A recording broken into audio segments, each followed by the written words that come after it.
so Grady, I tell people, and I even have like a little visual, but there's kind of 9 steps to like a life insurance appointment, right? You do your intro, and that's typically when you're booking the appointment. Once you get into it, and the next segment's credibility. So that's where I send them a picture of my business card.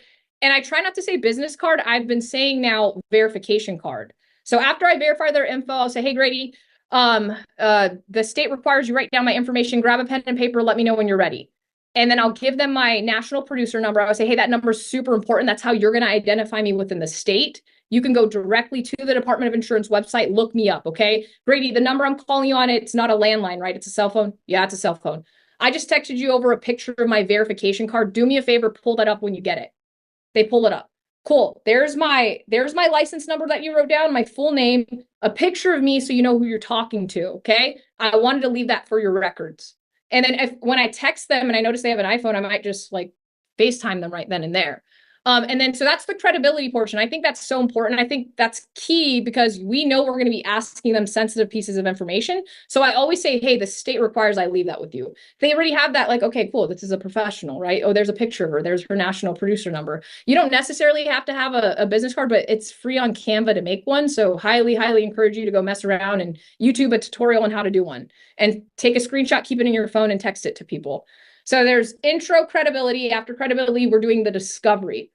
This is super important too, because I don't want to proceed with an appointment without knowing that this is very important to you, Grady, right? So the credit or the discovery. So I'll be like, Grady, you die tomorrow. Who's going to be taking care of the home? Your mom. Cool. And then now I'm asking questions to paint the picture. So I think that's key. It's your mom. Is your mom living with you? Is she local? What does that look like for your mom? Well, she's living in, Alabama. So is your mom going to have to fly over here to handle your funeral and take care of the home? Yes. Do you think she's going to keep it or sell it? Well, she's probably going to sell it. Okay, how long do you think your mom's going to need to sell your home? Because there's a funeral that needs to happen. She needs to move out your belongings. Depending on the real estate market, who knows how many months it's going to take. So how long do you think your mom's going to need? I don't know. She might need 12 months, 2 years. Yeah, on average, we're seeing people take 9 months to 3 years, honestly. But ideally, you would not want to financially burden your mom, right? And I'm asking these questions. She's like, yeah, I don't. Awesome. And then I might also ask her, well, do you have anything right now that if you had cancer or became disabled, it would keep paying the mortgage for you?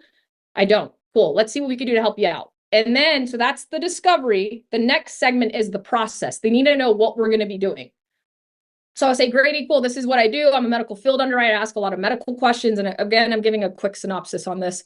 And I could send my script out to anyone who wants it. Yeah. And so the process, I'm saying, Grady, we're going to ask you some medical questions, some financial questions. I need to know what you're going to get approved for because you can't just buy insurance. Unfortunately, you have to qualify for it. So I'm going to help you through that. Then we're going to submit an application depending on what option you want. And then I don't make any final decisions. I'm just the underwriter, right? It's the insurance carriers. We submit this application. It's going to take them 1 to 3 business days to let us know if you're approved. Okay. We might even know at the end of the day. I'm not sure. And then from there, you're going to have that coverage or whatever I say in that paragraph. But I let them know. And then after that, I ask them this. I say, any objections? Is there any reason why you wouldn't want to submit an application? And then I'm trying to weed out all the objections in each segment. So that's the process. Their final fit. Now I'm doing the inventory. I'm asking them the financial questions, mortgage amount, term amount, whatever it is, their medications. I think that's so important. We also have like a training video on how like to appropriately ask those. And then in the inventory, I think it's also key to find out how much are they saving. So I'll say, Grady, it looks like here you make about $5,000. Your mortgage is $2,000 after you guys pay all your bills, major expenses, groceries, utilities, and all the fun stuff and all the hobbies you do. What do you normally save every month? And then you'll say, like 500, like on a good month. And like, how often are you saving 500? Yeah, every month. Sometimes it's more than that. So I'm writing 500. So then when I get off, I'll put them on hold and I'm looking at what carriers based off their, their health.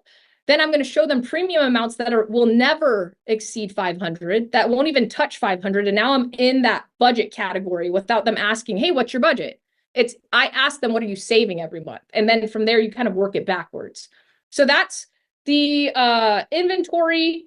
We put them on hold. We do the underwriting. You as a new agent, I mean, for me and like our team, I'll say you don't have to memorize all the products. Like just message me. You'll be on Zoom, yell at somebody, hey, I'm brand new. This is what, 60-year-old non-smoker, all this other stuff. We also have the in-home help channel, which is amazing. But everybody that's in the virtual office, you have access to someone that could help you. And so you don't have to memorize all the products. But again, do a really good job of the inventory, send it to your mentor, whoever it is you're working with. Then they'll tell you what to do with your options and your benefits, right? So we take go ahead. Oh, you're muted. Oh, there you are. Yeah. Every client will appreciate you when at this moment going, I have an idea of where I would like to place you, but I'm just going to check with a senior underwriter and run your case by them as well to make sure that my decision is the best one. Or some variation of that. There's no lack of credibility, there's no diminishment of your professionalism. There's actually it elevates you as a professional on the phone going, they're just checking and making sure that we can do what the best situation is. That sounds great. They're not just winging it off the phone and selling me the easiest thing that they have access to. Yeah. So that Des is saying that because that's every agent's hiccup. I'm going to go sit on all the America training calls and all these different move training calls, and I'm going to call all the carrier reps to get a one-on-one coaching call on the products, and that is avoiding the most important thing that we should be doing. Yeah. So please, that was just such a great point right there. Yeah. And so after inventory, right, like I said, you don't have to know all that stuff. You put the client on hold. You're going to give them 3 options, whatever it is, whether it's normal mortgage protection, we typically show them 100%, 75%, or 50%. And then if it's equity protection, it's like, I don't know, it could be 18 months, 12 months, 9 months, depending on their budget, right? That's why that key question in the inventory is so important when you're projecting the 3 options. You only show them 3, because remember, guys, confused people don't buy. You don't want to show somebody 7 different options, 8 different options. You just want to show them 3 as the financial professional. And sometimes we'll get agents saying like, oh, well, they want term.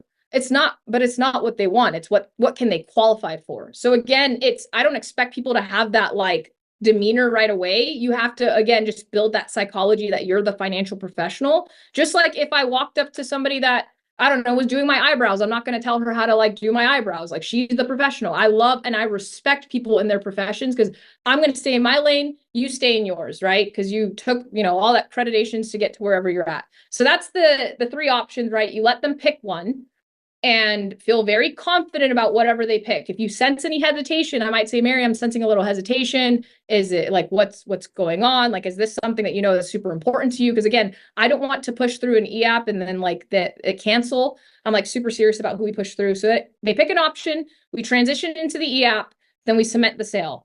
In the e-app, you're going to have 2 friction points, which is social and banking. There's a ton of training out there for it. So if you need help, ask somebody on there. I'm sure you'll find it on Slack. But that's pretty much it. It's that's the 9-step process. And when training new agents, I just help them understand the concepts, and then we break it down, right? And so that's kind of where we're at with the timeline of an appointment. It could be final expense, it could be mortgage, it could be an IULs, but there's typically all those 9 steps. And sometimes it's mixed with different top producers, but there's not anything wrong with it. That's just how I do mine.